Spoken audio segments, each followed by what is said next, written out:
Today we're going to start our second remote project while I'm away, which is going to be to design your own currency. So before we begin, we're going to watch this video about the history of money.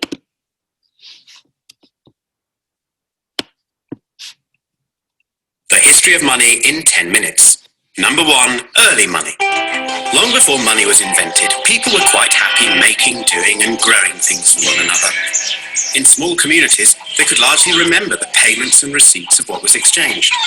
Keeping tabs or tallies of these exchanges helped with a key requirement, which was to record who'd been paid and who was still owed. But as communities grew, so the exchanges became more and more numerous. And as people created things for the common good and rulers began to impose taxes, so the accounting was increasingly hard to keep track of.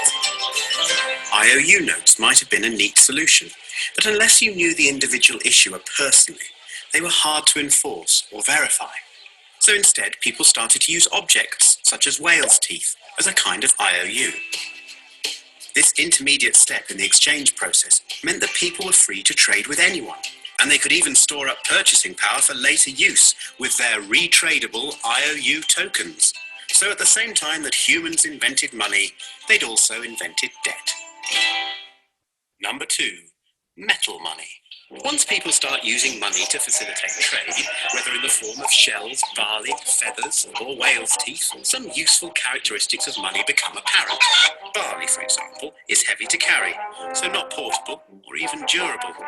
Whale's teeth are hard to split into two, so not easily divisible. Shells can be picked up on any beach, so not exactly scarce. And if the token standing as money doesn't have much intrinsic value, like feathers, it's hard to trade outside your immediate community. Another noticeable feature of money was that having a lot of it made you powerful, and power could get you a lot of it. So kings hit on the idea of minting coins from precious metals, stamping them with an emblem that guaranteed their weight and value. Metal money ticked all the money boxes, and because it had intrinsic value, it could be used to trade with other communities. But the success of metal money brought temptation, and sovereigns soon realized that by slimming down the coins or slipping cheaper base metals into the mix, they could make money by circulating debased currency worth less than face value. Number 3, paper money.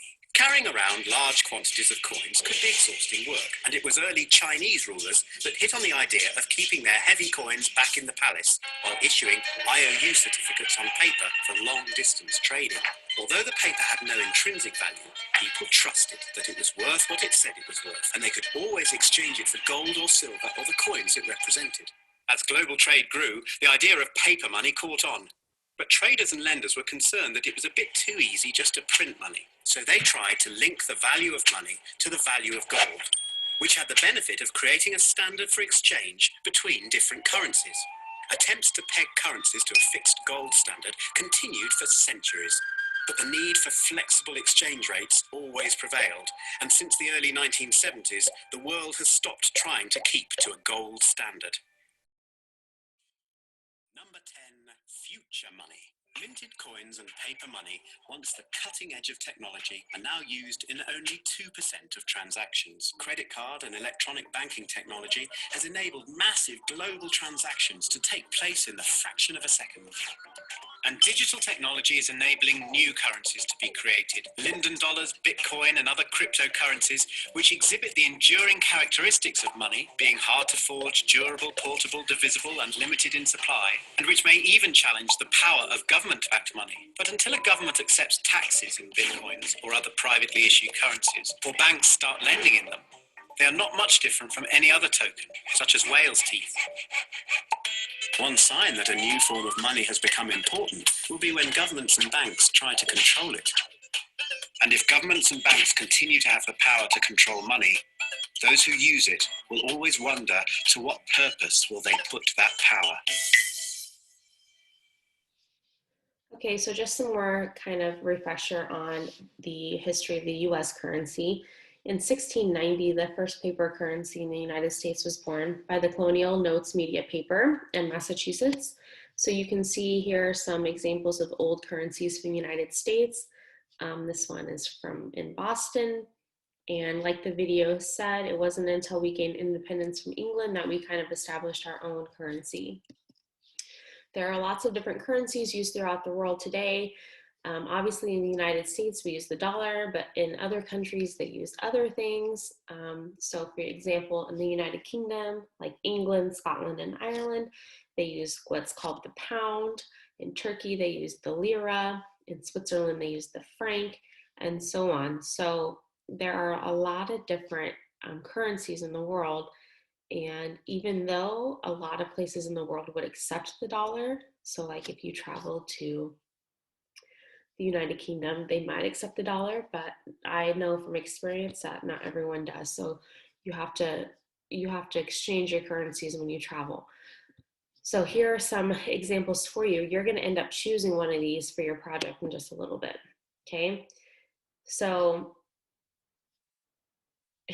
this kind of just tells you the history of money again, and countries used to hold gold to represent all the money that they had printed. We don't do that anymore. In Japan, they use the yen. That is the official currency of Japan. It is the third most traded currency in the world. And then here are some visual pictures of some of the currencies from around the world. Okay, here is what they use in Russia, Australia, Brazil, Turkey, Guatemala. A lot of countries have beautiful, colorful currencies.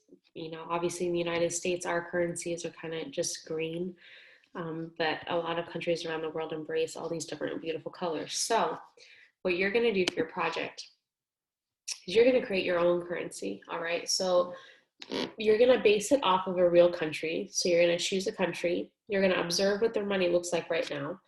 You're going to take a look at who's their leader, because as you know, on currencies, they usually represent either a current or past leader from that country, right?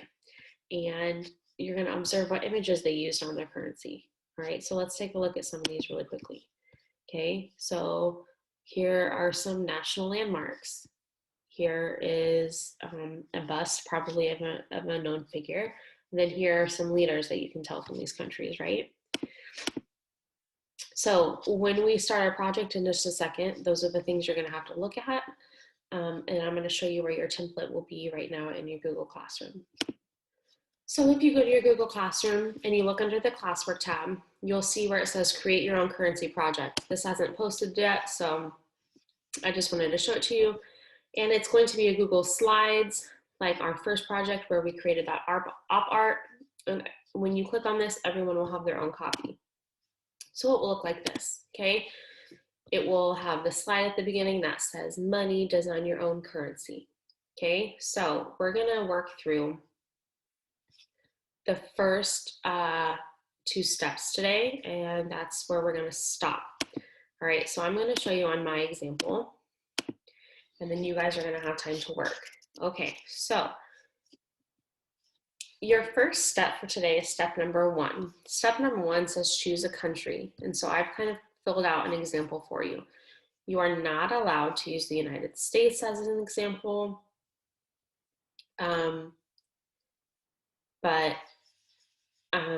So I chose France as mine. Okay, so name the country you selected. So you have to type in your country, has to be a real one. Who is the leader of this country? So I typed in the president of France. What is the name of the currency currently used in this country? France uses the euro. And why did you choose this country? Could be for a variety of reasons. I've just always been interested in the French culture. I took a lot of years of French class where I learned to speak French. So that's why I chose France. And then right here, it says insert an image of the country's flag. So you're going to insert an image of the flag there. That is step one that you need to do today. Okay. The next slide says this is where you're going to build your project. So you're going to build your project on here, and I will show you what that will look like in just a minute. Okay. Step two says you're going to start working on the background. Now, you might not get this done today, and that's totally fine. You're just going to start working on it. Here are the criteria for your background of your currency. You must use at least 4 different images in your background, at least 4. You should consider using these type of images: your country's landscape, your country's food, your country's architecture, animals native to your country, a map of your country, or a national landmark.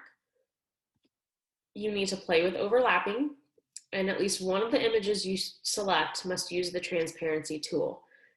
So I've provided some examples over here if you chose the United States as yours. So for example, the Statue of Liberty, a bald eagle, a bison, and the Golden Gate Bridge, and they are overlapped. And so those are just 4 images. Now, once again, you cannot use this for your own. You cannot choose the United States, okay? So here's my example. I chose France. So for my picture, I chose some French buildings and out of a French town. I have a map of France, I have the Eiffel Tower, and I have some French food. So you'll be able to see this. I'm going to post my example in the Google Classroom for you as well, but I kind of want to show you how I did this. So what you could do is you could go up to Insert, and you could go to Image, and you could search the web. So I'm going to type in French landscape, and you can just see different types of pictures, right? That you're going to find from the internet. All sorts of different things from France, all right? Now, I'm going to play around with this and just pretend like I chose a different picture. Oh, that's not France. I don't know why that's on there. So you could insert an image that way, or what you could do is you could get a new tab. You could go to Google, you could type in French landscape, you could go to images, and you could find your picture that way, okay, which is what I did. So I found this picture and I went, wow, I like that. So I copied it and I pasted it into my picture. And I had to modify it to fit the box, right? Because right now it's too big. So I had to modify it. So as you can see, it's too short. So what I did is I cropped it and I made it longer and skinnier like that, so that when I adjusted it to fit the box, I could stretch it to fit. So see, I still need to crop some. So I'm going to crop some off the top. See if that works. Not quite. I'm going to crop a little bit more. You see how I'm kind of just adjusting it so that it fits in that box? And then there we go. So that's what I did for my background. Then, as you can see, I made it so it's kind of transparent. So to do that, what I had to do is I clicked on the picture I was using. I went to Format Options, and then do you see how it has adjustments and transparency? And you can slide this bar and it will make it transparent. Okay, so that's how I did that one. And then when I found all the rest of these images to use for my background, I just went up to Insert Image, search the web. So you could say Eiffel Tower clip art. And by typing in clip art, it gives me pictures that don't have a background on them. So for example, like this one has a background. I wanted stuff that had a clear background so that I could just put it on top. So you would just click on it, you'd click Insert, and then see how it comes up right there. And then you can just adjust it and add it however you want, okay? So I have my background, which is French architecture. I messed with the transparency. You can see I messed with it over here. Then I added some French food. I added a map of France that also has the French flag. And I added a French landmark with the Eiffel Tower, okay? So your job for today is to work on step 1 and step 2. And remember, you're gonna build your project on this template right here. This is what mine looks like when I'm done with my background. If you do not get your background done today, that's totally fine. You can keep going tomorrow and we will move on to step 3 tomorrow. So if you have any questions about this, you can pause and replay the video. And you can leave comments in the Google Classroom for me. But remember, do not click submit this project if you're not done with it yet, because we are not done. And if you submit it, then you'll not be able to edit it. So do not submit this project to be graded yet.